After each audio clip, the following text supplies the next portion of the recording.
Good evening, everyone. Thank you for joining us tonight at the Courtauld for this year's edition of the Artist Talk. This event is organized under the umbrella of the Sculptural Processes Group, which is very kindly underwritten by McQueen's Flowers. My name is Pia Gottschaller. I am a senior lecturer in the Department of Conservation, and I'm joined by my colleague Joe Applin, who is a professor in the history of art and also the head of the History of Art department. And more importantly still, we are thrilled to be talking tonight with Analia Saban, who joins us from LA. Let me briefly explain how we're seeing the evening unfold. I'm first going to give you a brief introduction to Analia and give you some information about her background and her the most important themes of her work, which will then be followed by Analia speaking about her work for about half an hour, and Joe and I might have a few more questions. At that point, we will show you a brand new 6-minute long video that was made on the occasion of Analia's current exhibition at Marcus Gallery in Berlin. And then at the end, we are very happy to take questions from you, our audience, and the way we invite you to do it is to put them in the chat, please. So then let me share my screen. Okay, hope that's visible to everyone. Excellent. Okay, so Analia was born in Buenos Aires in 1980 into a family with European roots. In school, she was at first more interested in math and science than art, which is worth mentioning as her work, as we shall see, draws heavily on technology and science. And Analia said on the subject recently, quote, "My way of coping with technology is to learn as much as I can about it." Buenos Aires, with its wide avenues, elegant architecture, and rich artistic heritage, was until the 1960s often called the Paris of South America. Analia grew up in the aftermath of the military dictatorship that lasted from 1976 to 1983. At that point, democracy was reestablished, but many artists and writers remained in exile, and the cultural institutional landscape of Buenos Aires had suffered considerably. Oh, sorry. Oh, next slide. There we are. This one. Argentina also famously has about, at this time, 198 psychoanalysts per 100,000 inhabitants, one of the highest ratios in the world. And Analia has talked about the big influence psychoanalytical insights have on her ways of being creative. In that context, she has mentioned the Casa Rosada, which you see here, the seat of the president in Buenos Aires, which takes its name from its pink facade. Traditionally, the pink paint was mixed from animal blood and white pigments, and an abiding interest in paints, pigments, and dye stoves led Analia to works such as this one. And I think we might talk about that a little bit more later. Another key memory that she has recounted is the disruption of her childhood by the bombing of the Israeli embassy on March 17th, 1992, which killed 29 and injured 242. The embassy was around the corner from her school. Analia didn't get hurt, but some of her friends had blood on them. One back, sorry. I recall this event here because it had two major impacts on her work. One recurring theme is destruction, the fixing of things, trying to weave things, and holding things together. And on that subject, let me show you these works here, both from 2019, where what appears to be the fragment of a brushstroke held by a woven fabric. The other impact was that the Japanese embassy, after this act of terrorism, donated a video lab to her school, of which Analia became the only apprentice and where she learned basic editing and composition skills. She first enrolled at university in Buenos Aires, but soon realized the limitations of study there because 200 students had to share a single camera. So she decided at the tender age of 19 to move to the US and studied film with a full scholarship at Loyola University in New Orleans. After a momentous trip to New York and its arts institutions, she switched to the art department and graduated with a BFA in visual arts in 2001. Encouraged by tutors to continue with graduate study, she then applied to UCLA, quite naively, as she said in interviews, but was accepted into the New Genres program by Paul McCarthy. The conceptual artist John Baldessari was also teaching her at this theory-heavy program, and he became a lifelong mentor. And Analia got her MFA in 2005. The art historian Alison Green has written that, quote, much like her mentors, Saban's work is invigoratingly experimental with a streak of tongue-in-cheek humor. She loves to blur the lines between painting and sculpture, imagery and objecthood, and upends notions of stability and solidity. And the work I'm showing you here, which I thought would go with the subject of humor and also stability, because it takes a while to understand what's really going on there. And maybe we'll talk about that also or not. I'll leave that to Analia, but the title, I think, was given or was sort of offered to you as an idea by John Baldessari, if that's what I remember correctly. And then let me show you this one. So I met Analia in 2015 when I worked at the Getty Conservation Institute, and Analia was an artist in residence at the Getty Research Institute. At the time of my studio visit, she was still based in Baldessari's former studio in Santa Monica, which had a work by Lawrence Wiener in the bathroom, a dark room built by William Wegman from the early 70s, and a huge crack in the floor that shows up in photos and videos by Baldessari and Wegman, and which to some extent led Analia, I think, to conceive the draped and folded marble pieces and the concrete pieces. And this piece I know Analia will talk about more later. Okay, so that's the last slide. Anyway, so the other thing I wanted to tell you is that Analia has been an associate professor at the Kunstakademie in Düsseldorf, that her work is being collected by both important institutions and collectors worldwide, and she has participated in so many group shows that I suggest that you go to her website to see all of them. But her most recent solo exhibition was organized by Claudia Schmuckli at the Blaffer Art Museum in Houston in 2016. Schmuckli, in her insightful essay for the catalog, highlighted Analia's fundamental concern with painting's, quote, aura, value, and tactics. In about 2017, she moved to Mark Bradford's former studio in South LA, and this is where we greet her today. And I would now like to invite you, Analia, to take us through your work in greater detail. And Joe, if you would like to. Great, thanks so much. Thanks, Pia. It's a wonderful introduction. Analia, before we hand over to you, could you just tell us all where you are? So we know you're now in Mark Bradford's studio, these various haunted spaces that you've been moving around throughout your career. Could you tell us where you are and what it is that's behind you? Sure. Anyway, well, thanks for having me. I'm very happy to do this from my studio. I mean, of course, it would have been fun for me to go to London right now, but I think it is quite special to welcome all of you to my actual studio.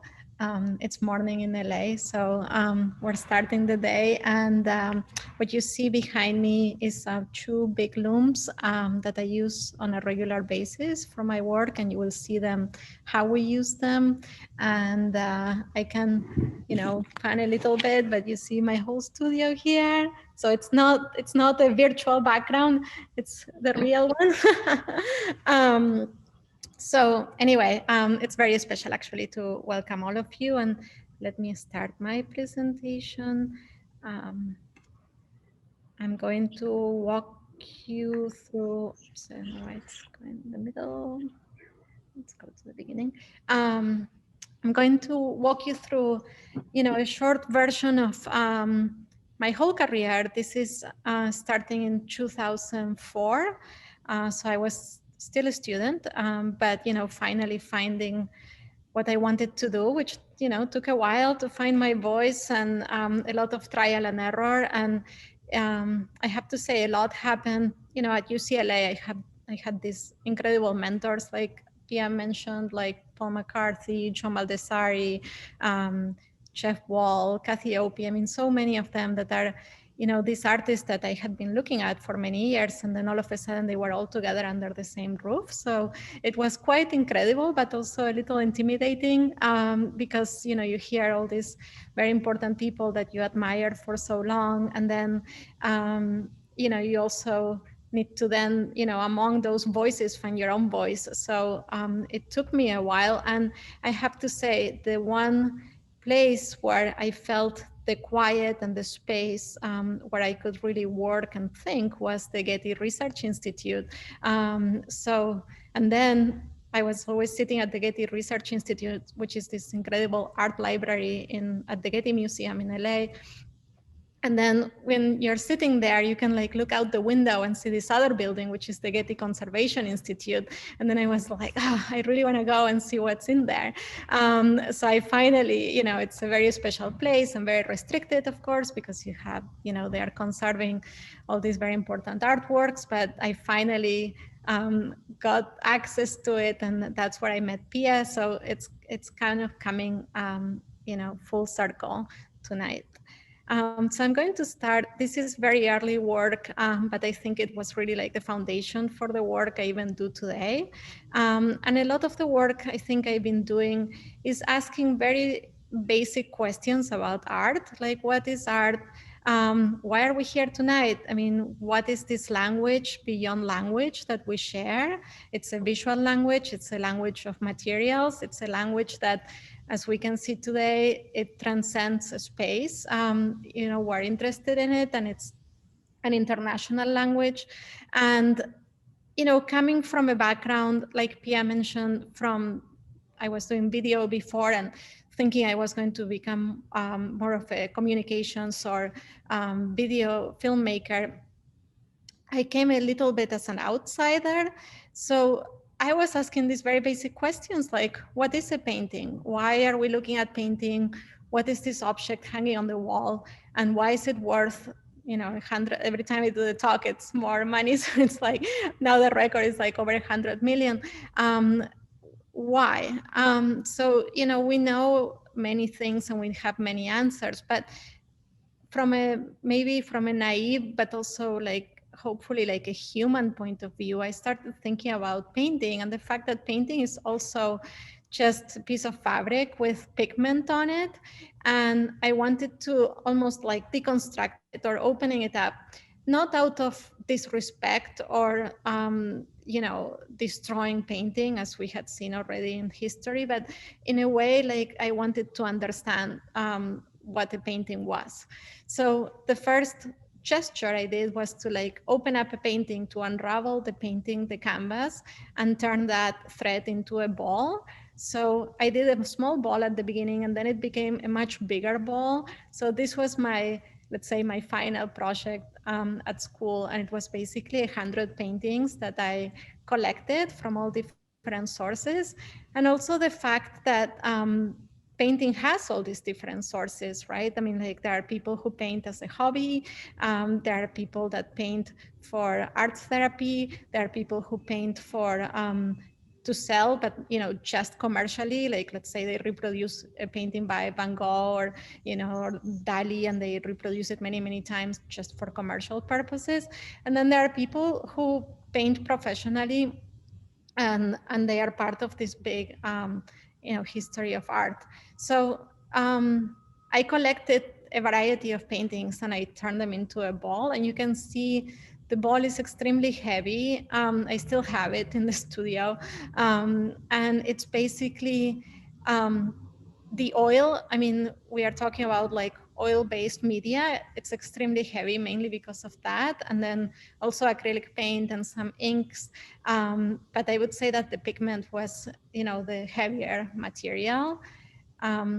So you see the details and how like the pigments are attached to it.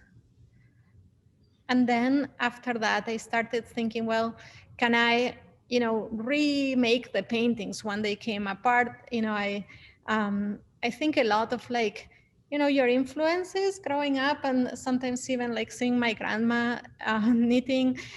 You know, there are some influences that are very basic, and maybe I realized them much later in my life, how like even having people, you know, baking or making things at home really was influential. I also do come from, you know, a background where Jewish background from Middle Eastern. So like people were like, you know, they brought fabrics, and that was their main income to sell fabrics in Argentina. So I grew up always going to their shops, and it was really fascinating for me to be a little girl and like look at all the samples, and you know, even taking the samples so I could like build little clothes for my dolls and so on. But like I think this idea that I think only later in life I'm realizing what a big influence those were.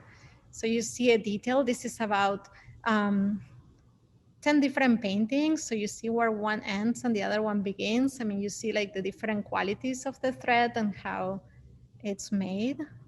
And here's the detail. And then, you know, if you're thinking of knitting, like what's the first thing you do when you're learning how to knit? You make a scarf. So I thought it'd be interesting to turn a landscape into a scarf that you could actually wear. And in a way, you know, I remember a collector went by the gallery, and you know, he said, well, it is kind of crazy, but like imagine like, you know, if we're like at war and like that's all you have, like the painting on the wall, you know, and like the world is ending or something, then, you know, maybe you like forget about the value for a minute and you just put it on just to stay warm, because it is fabric in the end. So it was really like trying to think about what the painting is. And here you see like the little details of the landscape where you see green and maybe water, flowers. Did it take a lot of force to really get the threads to separate? Yes, actually, yes. And even like for the actual big painting ball, I had to have like two big men helping me just turn it around. It became really so heavy. So it was this moment of like, you know, being young and having like no money. I didn't have like assistants or anything like that. So I remember like just really going to the street and asking like two construction guys to be like, hey, can I hire you for like a few hours after your day job? And like they came to the studio, like, and then they would like help me turn it so I could like add the thread, and then they would like turn it, and then I could like keep adding, because it does weight something like in kilos, I would say something like close to 200 kilos. So, you know, I just couldn't do it on my own. And the only way that I transport it, I mean, now it's in a crate, and of course, you know, I take care of it. But early on, where, you know, I didn't have money for, you know, fancy like art handlers and packing and so on. So the only way I would like show it into a gallery was to like roll it into, you know, a moving truck, and then use the ramp to like roll it down. So I would just like be like rolling it around, which is not what a conservator wants to hear, but it worked out, and it's still in good shape as long as I put some plastic down and they could roll it down. So yeah, it was quite a thing. So moving along, we had, I started thinking again about, you know, what is a painting, and especially in terms of materials, like what type of paint do we use today? So right now, like the most, let's say, well-known paint that's, you know, cheaper and more available is acrylic paint. I mean, of course, we can use a variety of paints, but I would say like if you're taking, you know, a very basic class, and you go to the art store and you're like, okay, I need some materials, then kind of by default you get, you know, a set of brushes and a canvas, and then some paint, and maybe you grab some acrylic paint. And I began thinking, you know, why do we do that? Like a lot is based on tradition, because, you know, we paint on canvas because we used to, you know, mainly like oil paint was the only way, and oil paint takes a long time to dry. So we would like paint it on canvas and then have the canvas as this double circulation, so the oil could dry, you know, from the back and from the front. But now with acrylic paint, you know, it dries very quickly, so we don't need this double circulation, but there are all these things that we still do when it comes to painting that we just do by default because it's in the tradition and it's the path we're going. And what I'm hoping to do is always to ask those questions. Why do we do this? Why do we do that? I mean, to really pause and think, why do we paint? And why do we paint with oil? Or why do we paint with acrylic paint? And what's the history behind each material that we use? So this was also like a very basic type of approach to it. But I began thinking, well, if we paint with acrylic paint, we're basically painting with a polymer. A polymer is basically a plastic. It's not so different to a plastic bag. It's just another polymer. And once you paint with it, then you can peel it off. So if I paint with it on a piece of acrylic plexiglass or a piece of plastic, I can peel it off and then I can hold it in my hand.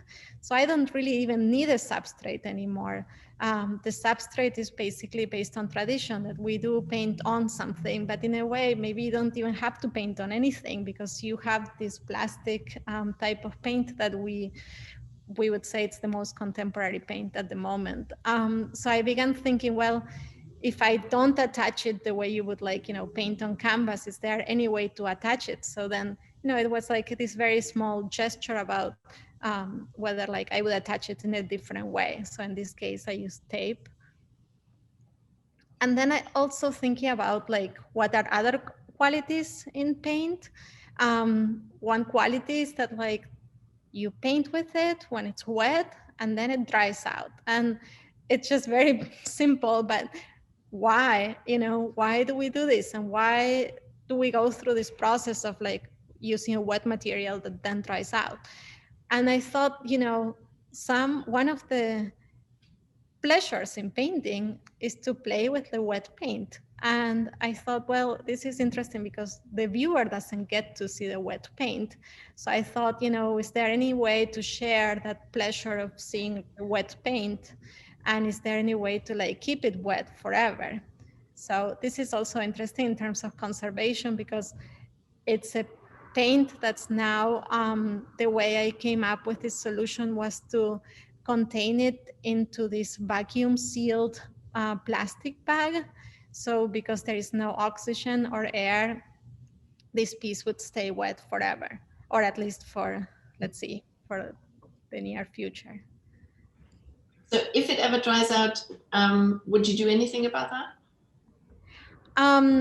I don't think so. I think that as long as there is no puncture in the plastic, it won't dry out because it's really sealed. And I've seen, this is like the highest grade plastic you can get. It's usually made for food to preserve. This is something you see in the supermarket to preserve cheese or meats, cold cuts. And basically, if it's completely sealed, it won't dry out. I mean, I've seen pieces from the 60s that have been sealed that are still sealed, and these works are from 2007, so about 15 years ago almost, and they're still intact. But I would say if they dry out and the bag gets punctured, then the work dies. I mean, it wouldn't be, it's just changed in the intention completely. Mm-hmm. And then I began thinking, okay, like, is there a way where like, paint could transcend the canvas? So because everything is contained in this plastic bag, I thought maybe I can do a line where the line would be on the canvas and off the canvas. So this was also interesting to think about line and this type of quality, whether it can exist beyond. And because, the subject matter had to do with time, and I think conservation and time, I mean, this is something that I really like to think about. I mean, and it gives me a lot of ideas in terms of the work, because this is a quality that, we're always sharing with art, which is time and how it affects all of us, how it affects humans, how it affects art. I mean, of course, we're like in different, time is relative. So, you know, maybe in art years, like dog years versus human years. But I mean, it's like in art years, things work differently, but in a way where both humans and art are exposed to the elements and we age. And in some cases, you know, I was always thinking, well, you know, when you die, you dry out. So there is this also like process of decaying. And it's something to me very interesting to think about in terms of those qualities we share. So the same way that, you know, the flowers, like in flower years are very short, of course. The moment you put them on a vase, you know, they start decaying very quickly, and they might only last, you know, 5 days or so. You know, whether like, you know, we have this intention always to try to preserve things. So I thought this work spoke of that. And then thinking again about, you know, also a painting as a container of paint, because in a way that's also what we're doing. When we have a piece of canvas, we paint on it, we're also containing the paint on the canvas. So I thought, you know, I could like push that a little farther and fill these bags with paint. So in a way, the paint was inside these canvas bags.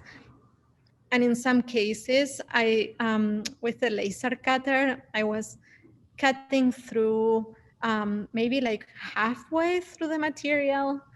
So you see it here. In some cases, I had to like stitch it back because there was so much force of the paint trying to come out. So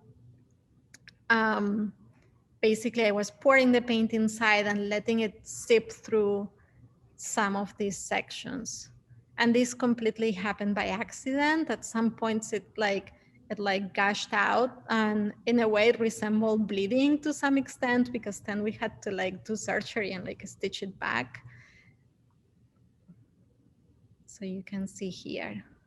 This was actually my first show in London, by the way, at Josh Lilly Gallery. So it's very nice to show them. That looks like it was done with a proper machine, or did you just do it very neatly? I can't imagine how you would do that with a machine. This was, so the material is cut, basically, you know, laser cutting is something I work on an ongoing basis. I think laser cutting is basically using a, you know, scissors, so, but in a much more precise way. What I like about it is that I can, you know, I have a lot of control on how much I want to cut. So in these particular sections, I'm trying to cut the material 50%. So it's basically almost like scratching your skin, but to the point that, you know, in some parts it might bleed through. And then in this section, I forgot, in some cases it was by hand and in some cases it was by machine. I mean, it depended on, you know, how much it opened up. And then I thought, you know, by thinking about this process, I can also think about the idea that, like, in a way, the paint was the background and the canvas was the foreground. And then the, it's almost like the paint is making the image, and the canvas is making the image and the paint is just kind of holding that canvas, which I think it's also interesting to think about.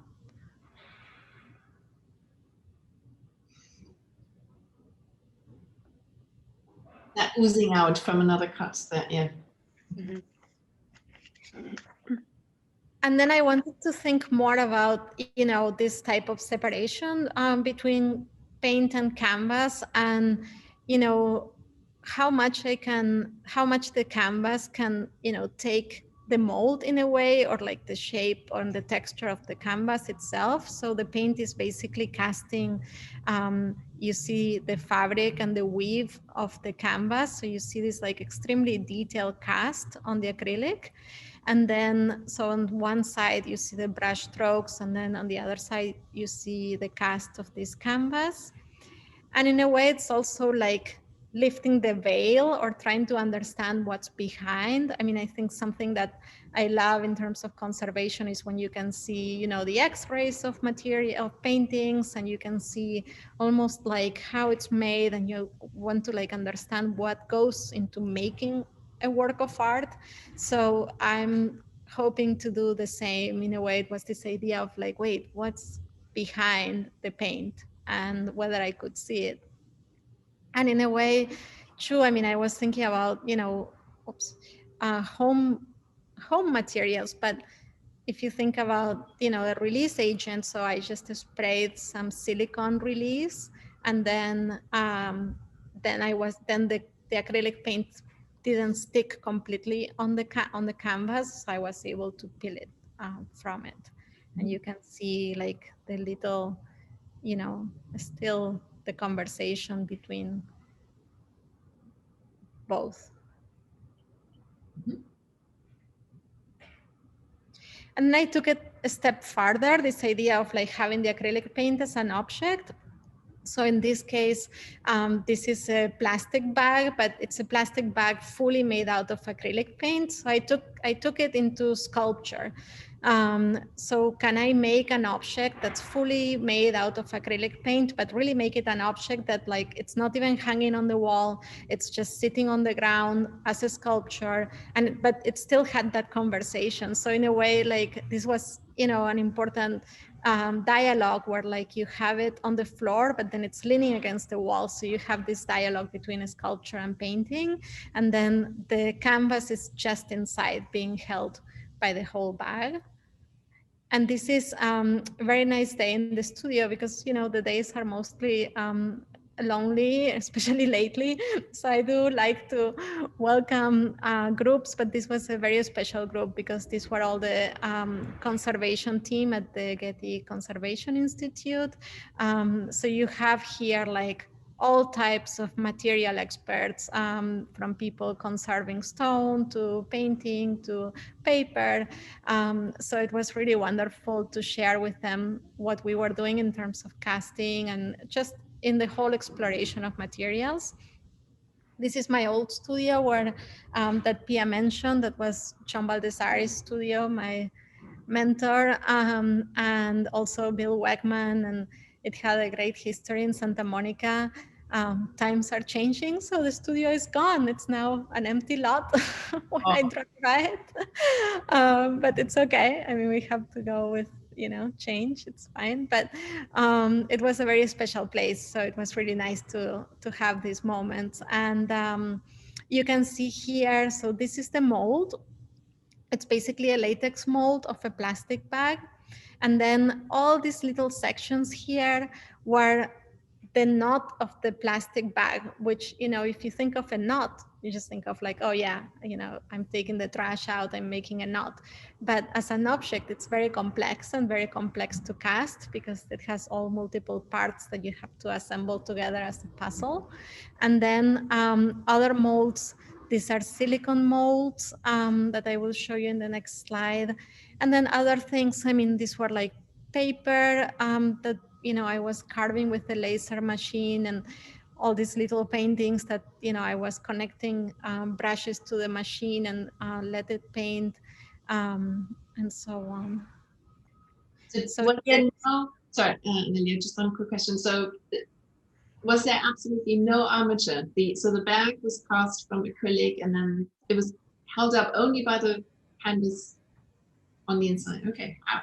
You'd think that it would. Yeah, there's nothing at all. I mean, like acrylic paint, I found out it's very, I wish I had, I'm looking around for a piece because I have so many in the studio and I can't find one now, but it's very durable. And I mean, actually at the Getty Conservation Institute, I did try it out. I put some, they have this aging machine, like aging chamber, where basically, if you don't know what it is, I think it's very interesting. It's a machine where you can put some materials and then you let it in the machine, and let's say an hour in the machine equals, I don't know, 1 month in a museum scenario. So it's in that machine, the material is exposed to light mainly, and it's aging much faster. So you can kind of see how durable a machine will be. You probably don't want to put your face in there, but because you will age very quickly. But it's basically this aging chamber. And so I tried acrylic paint, and I have to say, I mean, these days it's extremely durable. Especially when you do a thicker sample, it's very, very strong. So it really didn't need anything. And you can see, so this came out of the mold. So it's basically, you know, a black trash bag, all made out of acrylic paint. And then you have the knot that I was telling you about that was really like an assemblage of different sections. And here, you know, as you can see, there are like many influences with our normal daily lives. I mean, the idea, I mean, I think, you know, when we think of a brush, it's always like, you know, coming from like high art and painting. And, you know, of course, you see these beautiful brushes when you go to the art store. But I was thinking, well, you know, we do use also a brush to clean the toilet. And, you know, it's really about thinking a little bit, expanding our ideas of, you know, what we use to make art and what are those materials. And if you think of, you know, not like a high-end brush that's made with horsehair and, you know, all this like wood and so on, but if you think of, you know, a student grade brush, it's the same as a toilet brush. It's basically like a plastic handle with, you know, some plasticky threads that you can use to paint. So it's basically the same material.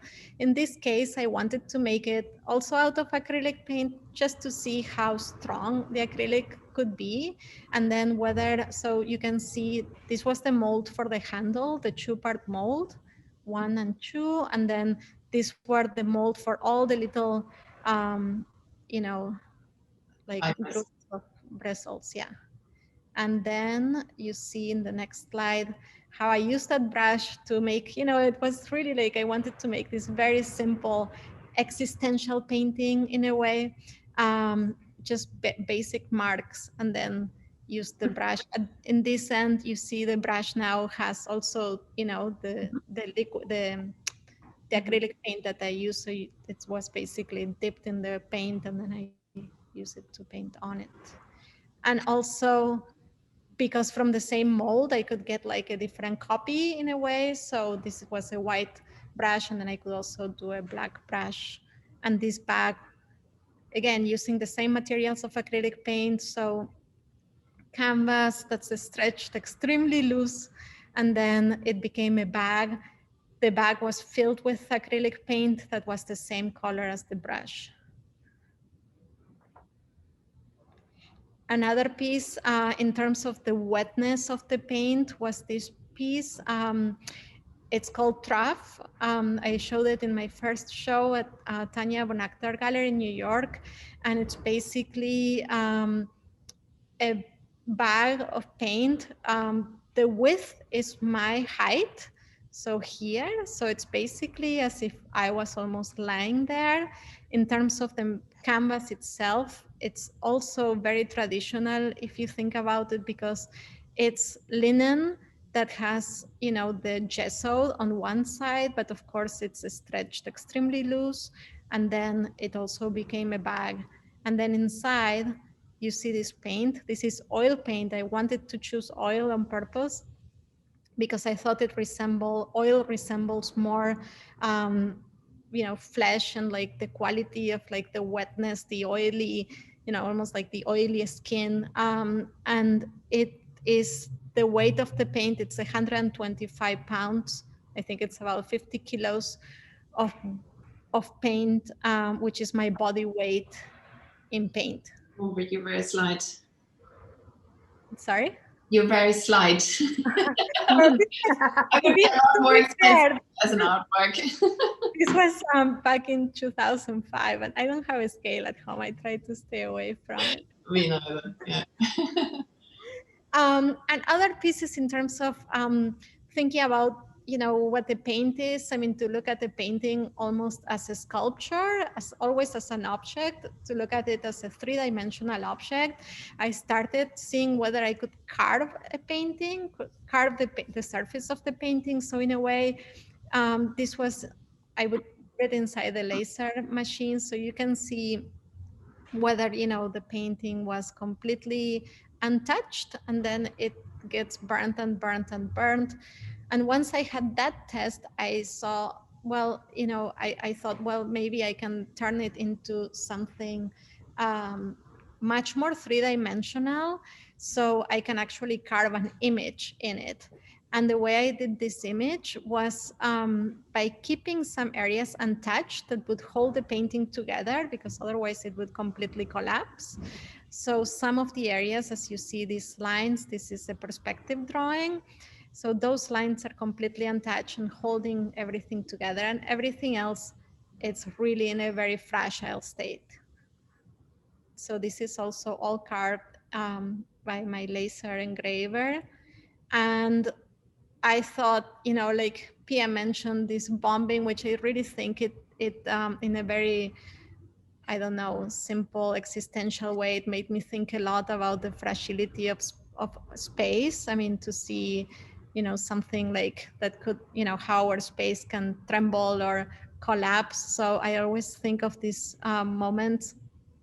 So again, you see this very fragile place where only the stairs are pretty untouched, and then everything else is very, very fragile. And then moving along and thinking about concrete, and, you know, again, like this type of like tension between materials and something that's very strong versus something that's very fragile. I thought, you know, concrete was an interesting material to bring into painting. So you see here. And again, I was thinking, well, is there any way to think about, you know, something as hard as marble or concrete and turn it into something flexible? So in a way, I was thinking a lot, and this is, you know, when I was talking about the bombing, I can't, you know, not think about earthquakes in Los Angeles and, you know, this like constant fear that we all share. And as Pia mentioned, I also, like, the floor in my studio was all, you know, touched by the earthquake. So it had like a big opening, and the parking lot too. I mean, like, you do see, how do you say it? Like, you do see prints that the earthquake leaves behind all over LA. So I was thinking, well, you know, how can I think of that? I mean, like, the earth is moving, it's constantly turning, and can I think of it and apply it to this idea of like draping a piece of marble? And again, also thinking about, you know, drapery in art history, and thinking about marble and how, you know, we always had in history, there was always this kind of aim to do a drapery as good as we can. So to like drape a dress or drape, you know, fabric, and, you know, whether marble could be like, you know, this very challenging material to make that flexible illusion. So I said, well, you know, what if I drape a piece of marble? How would I do it? And then I applied the same concept to concrete. So again, like, you see all these little details in terms of how they are made. It's a very different process, marble to concrete. Marble, basically, you're dealing with the material as it is. There is nothing you can do to it. So it's basically draped on top of a shape, a shape that's made out of steel, and then almost glued in place. Concrete, because I can actually, like, I start with a bag of sand, so I can completely, you know, think about how I want to make it. There is a whole structure inside the material. It's basically like a big rug that's made out of fiberglass, and it's flexible. So then it's all inside. So once I pour the slab or the material inside the mold and inside this fabric, then I can like break it with a hammer and drape it, and then that's it, because there is these fibers inside that will keep all the pieces together. So that's the process. You smash it, and then the draping is then carefully enacted over the beam. Yes, exactly. So very different approaches to the same concept. And then I thought, you know, can I even fold concrete as if I was folding a piece of paper? So when you fold a piece of paper, like a brochure or, you know, something that you might get in the mail, there are different ways of folding. So one is the accordion fold, and then the gate fold, and then I think it's, this is the, I forgot if this is the accordion fold, but there is a zigzag fold. I think this is the accordion fold, and then this is the zigzag fold. So very challenging. These are huge pieces. I needed a crane to move them, a whole team, but I do like the fact that they feel, in a way, I hope, effortless. Even absolutely they do. These are absolutely extraordinary Yeah. objects, and something Pia and I talked about early on. Absolutely fascinating. Analia, I hate to interrupt, but just to give you a warning, it's 6:45, and we know you still need a few more minutes, absolutely, but we'd also like to show the film and take questions. So yeah, I will just wrap it up a little. I'll show you some of the pieces I'm working on right now. These are, weavings that I'm doing where I took this idea of the acrylic paint a step farther, and then I was thinking, well, can we weave the paint through the canvas? So this is just, we do like this very long, almost brush strokes made out of acrylic paint, and then we put them in the loom behind me, and then they're woven through the canvas. So paint and canvas is woven together in the looms, and you can see some details here. So, and then to the point that it got a little more sophisticated, and then with the loom I have behind me, which is a jacquard loom, I was able to do this very complex images of circuit boards, and they are also made with the same material. So just to end the talk, I will show you a little video of this last show that it's in Berlin right now. And maybe for those who are vaccinated, you could go see it. You could get on the plane. Not yet. It's about to open in Berlin at the moment. So it gives you a sense of what's happening in the studio and what's happening in my last show. And then we're happy to take questions afterwards.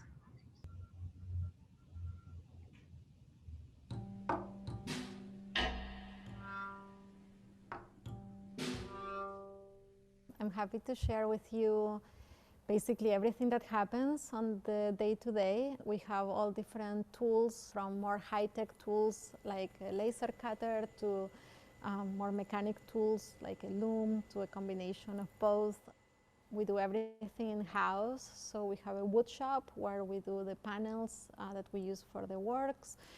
We do a lot of painting, we do sculpture. So we try to embrace all different tools, from very high-tech tools to very analog tools or very basic tools, I would say. That's really the foundation for all the practice.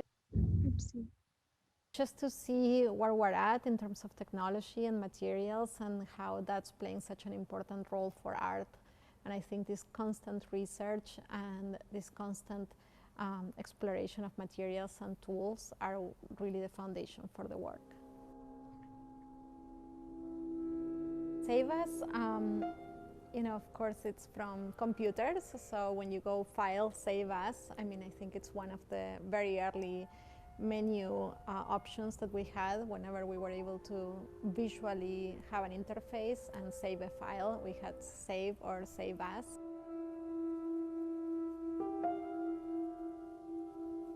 Something that I'm very interested in when it comes to electronics, and I think, overall where we're at in terms of these times, is the surplus of materials. And this technology that's changing so quickly. Like we update our phones every 2 years or so, our computers every 5 years, and so on. And something that is interesting is, what happens with this technology? Where does it go? I mean, how it impacts the planet and so on. So I went to see a recycling facility for electronics, and it was very interesting. It's here in LA, and they really try to take everything apart in order to recycle as much as possible. There is a lot that they can save from every piece, but what was interesting is to see the circuit boards or motherboards that came from computers. In some cases, I could know where they came from. Like, for instance, there were the servers for a dating app that's very famous in the US. So, I mean, you can only imagine like all the dating and information that went through those circuit boards, and whether like some matches came out of it. So I think it's very interesting in terms of like, what do these materials do for us? So I rescued these motherboards that were really beautiful, and I thought, it was interesting to see if we could like bring them back to art. And what I did is I poured a very thick layer of ink on top, and because it has all these different patterns, it's basically a landscape in itself, the ink reacted to that and then made all these different shrinking patterns based on the actual circuit board.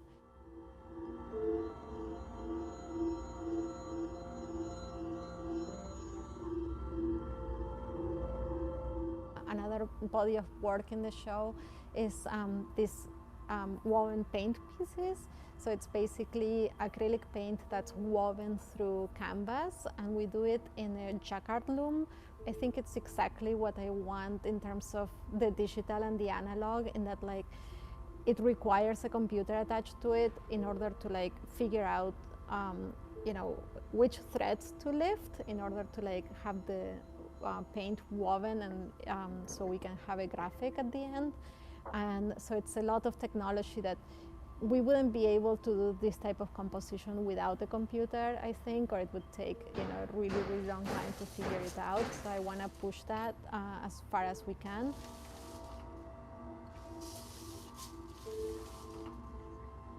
The tapestries at some point were more important than the paintings and more expensive than the paintings, and there was the gold thread in the tapestries. And then I was thinking, well, what would be like something that, I mean, of course, copper doesn't have the same value of gold, but in a way it has the same value in that like electric components are so important right now. So I thought, if I could incorporate copper as an electrical component, but also as an aesthetic component. And I wanted these tapestries to, almost exist in the dialogue of like the traditional tapestries, but still be of something so mundane as a circuit board, which is everywhere.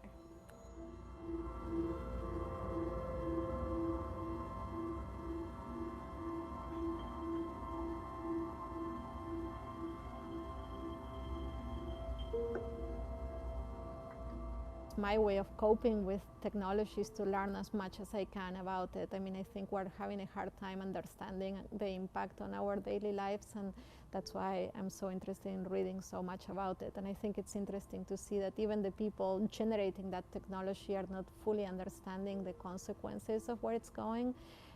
So I think it's just, we should all take a moment to reflect on it. And I think that was the main purpose of the show, to make a pause and to look at where we're at, and to look at all these circuit boards, that were so important, and they are like this invisible technology that it's always inside computers or inside our phones, and we kind of forget that they are there. We forget the complexity, we forget how we got to this place, and I think a lot of my work, I hope, deals with that, deals with slowing down time for one moment to think about what we have at hand.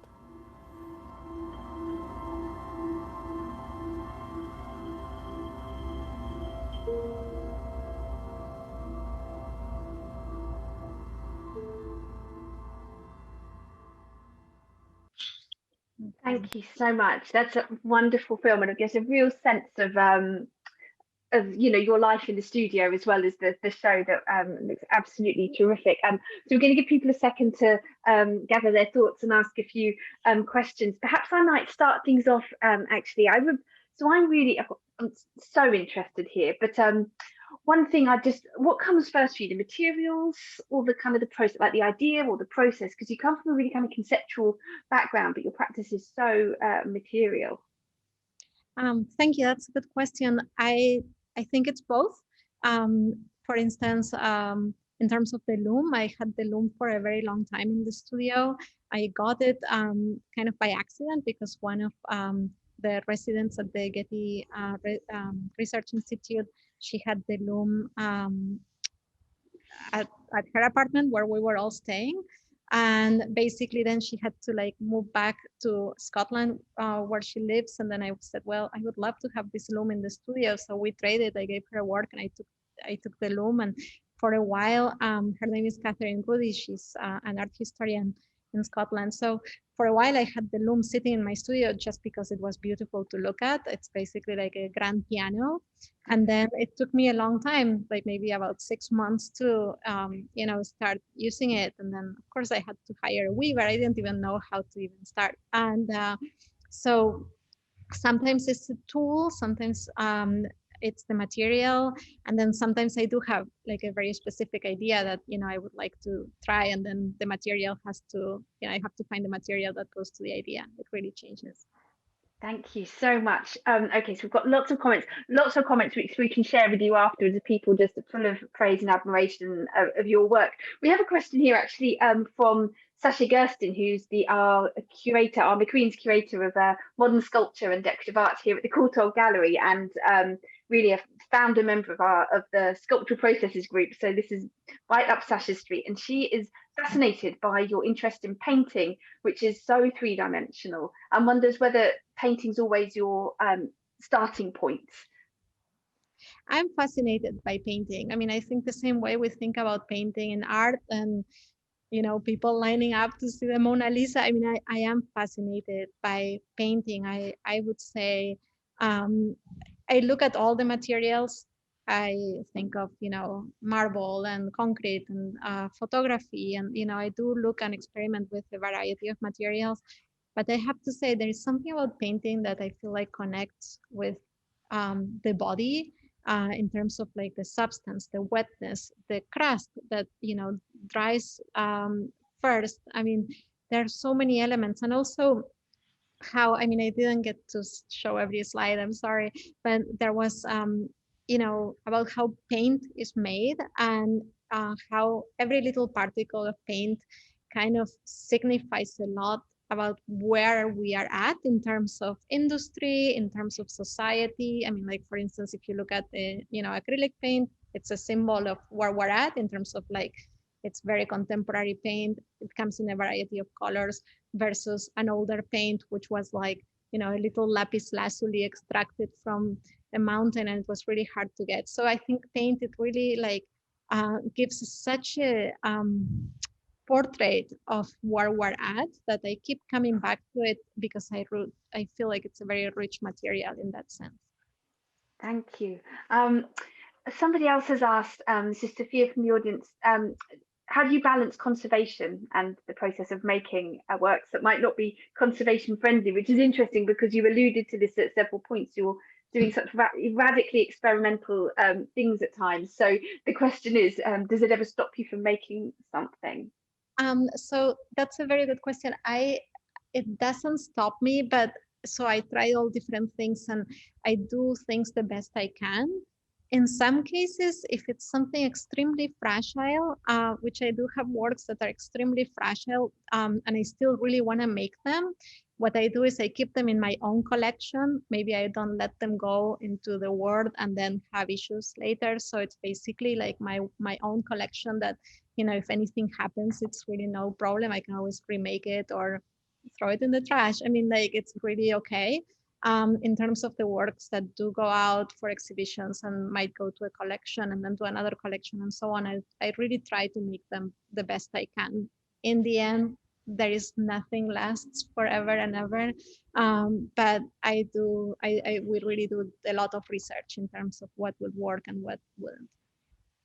And is there a lot of trial and error? Do things go wrong as much as they go well for you?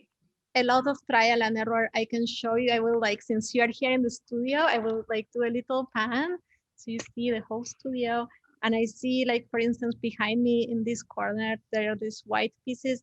I have no idea where they're going. They're all, you know, about like maybe 15 works. There are a few on the table you don't get to see, which, I mean, we don't know if they will have any potential.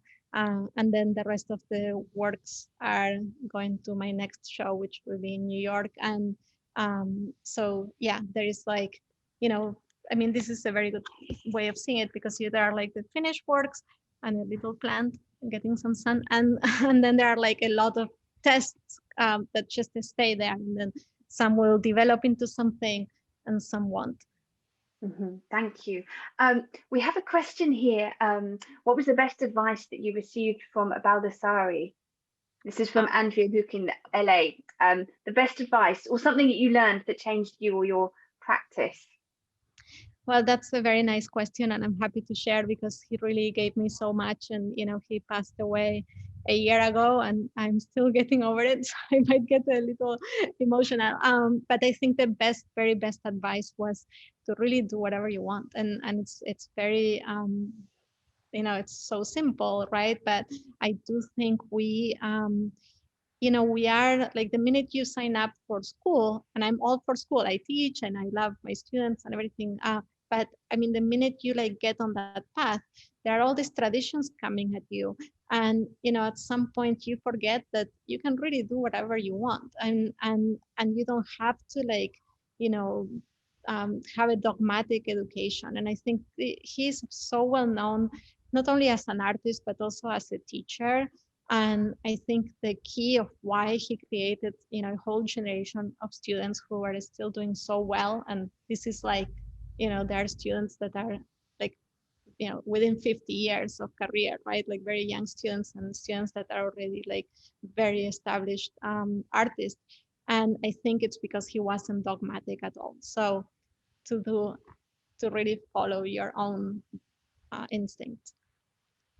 Amazing advice. Thank you. They say there's a question here from Katie Faulkner. It's really interesting because it goes to the heart of something that Pia and I were talking about, which is how much your work is infused with art history, however abstractly and however conceptually the history of art lurks there.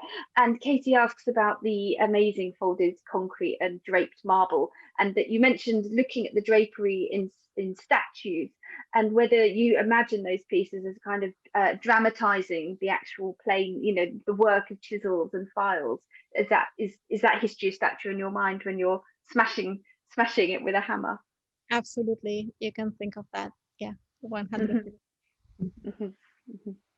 I'd still like to know a little more about how you make those. We've had lots of comments about this.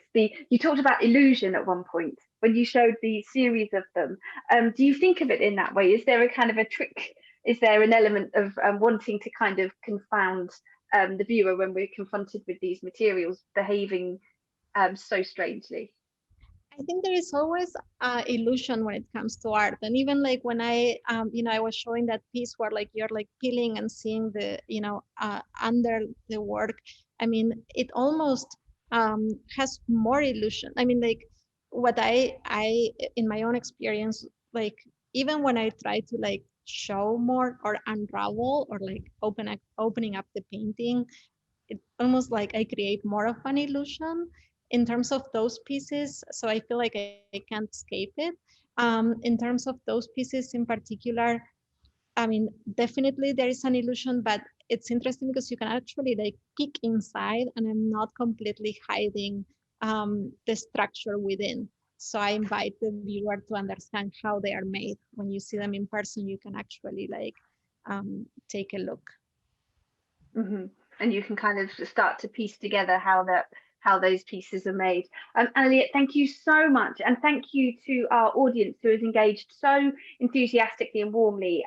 They have enjoyed thinking in particular about the just some of the things that we've heard. People loving the way that you kind of have this entirely kind of idiosyncratic and kind of approach to materials and thinking that is not stifled, someone says, by tradition, and some real interest in the materiality of your works, and to see inside your studio has been an absolute pleasure. And so we need to draw things to a close now. So before we do that, thank you to the audience, thanks to our dear colleagues at the Research Forum, thanks to Sasha and our Sculptural Processes group. You're all virtually dotted around the country. It's nice to see you virtually, but most of all, Analia, thank you so much. This has been an absolute highlight. It's taken us nearly 2 years, Pia, will we say, to make this happen, and it has, and we are so grateful. So Pia, I'll let you close out for us if that's okay. Well, I would like to add nothing else really except more gratitude. It was so inspiring, Analia, and I think you've got this incredible ability to, to describe something and make it sound like it's all relatively straightforward, but there's a lot of, and I've just seen another comment from an architect who's saying that there's this incredible sort of depth, because it always relates to life and to our experience, but also to our perception, and as you were saying, to our sense of time. And since I've watched that video the first time, and I heard you make that comment, I really have slowed down a little bit, and I'm sort of paying a bit more attention, to what's around me. So thank you for that. I think that's the best thing that art can do, is sort of make us more aware of what's around us and what it means. It was wonderful. Absolutely. Thank you very much. And I think the only other thing for us to say is that we will post this wonderful conversation on our YouTube channel. So anyone who's missed it or wants to see it again is welcome to go there. Thank you so much. Imagine uproarious applause from around the world, Analia, and not the silence we're about to be plunged into when we say goodbye. But thank you so much. We'll see you soon. All right. Bye. Good night. Bye. Bye.